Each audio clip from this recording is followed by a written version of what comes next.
Jeff, my friend who I was doing it with, his future father-in-law, he guaranteed the lease because he had confidence that it would work for us. The first Saturday was summer of '64. I think we did 60 quid. We were very pleased.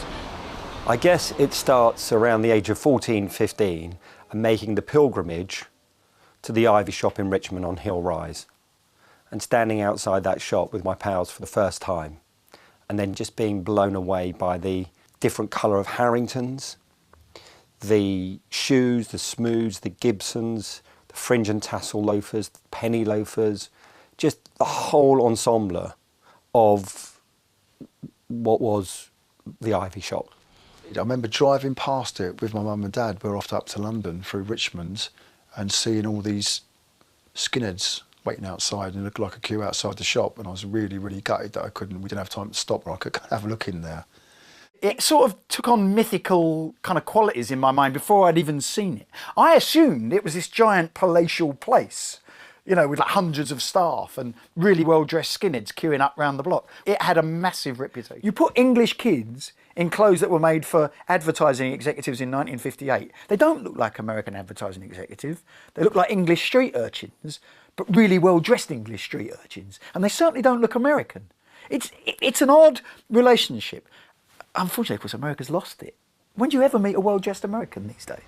At first, we were trying to attract sharp dresser young executives, you know, but then it did turn into this London-centric Suedehead thing, which I'm not criticising because I tell you what, they were very smart guys. They got it bang on, they got it dead right. Blue blazer, button-down shirt, perfect tie.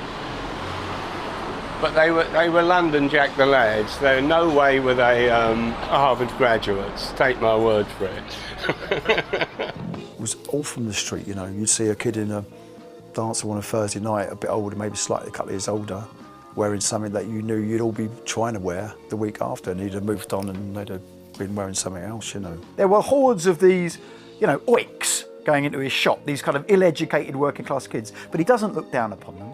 And he doesn't just milk them. He gently suggests that they might like a roll collar. He gently suggests that that soft-shouldered jacket would look very good with those strides you just bought. The Ivy League look was really the mods.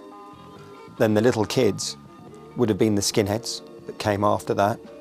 And then as you got a little bit older, that's when the shift went to the Suedehead look. A lot of those guys had short hair, just like the Americans. That's all it was from. It was nothing else. It was nothing to do with fighting or anything like that. It was just, it was a fashion. It was a look, copied from the Americans.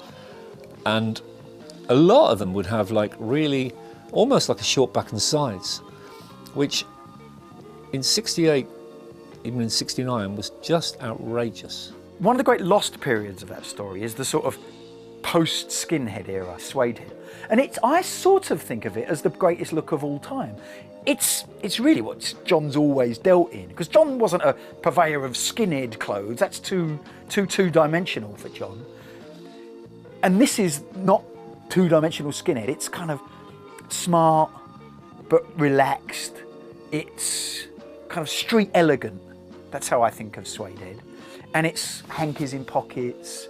It's little touches, it's details. It's always, you know, the turn-up has to be exactly 3/4 of an inch. It's beautiful. To see like some of the later skinhead, Suedehead fashions with the Crombie and stay press and stuff like that, and the wingtip brooch, you know, it was taking that very formal, almost like a New York banker or city sort of look, right? But then you see all these little Herberts dressed in it as well, looking great as well. So it's just a way of them, you know, appropriating that look, I think, and making it into something else, you know, which British youth especially, I don't know about always, but up to a point, we kind of did really. We did very, very well and all, you know. I mean, the thing is that that whole look later became portrayed as a numbskull thing, but it was nothing like that. It was very underground. The modernists and the early mods were just into the same thing, which was clothes, music, art, girls, you know, all the stuff we all have always loved as guys.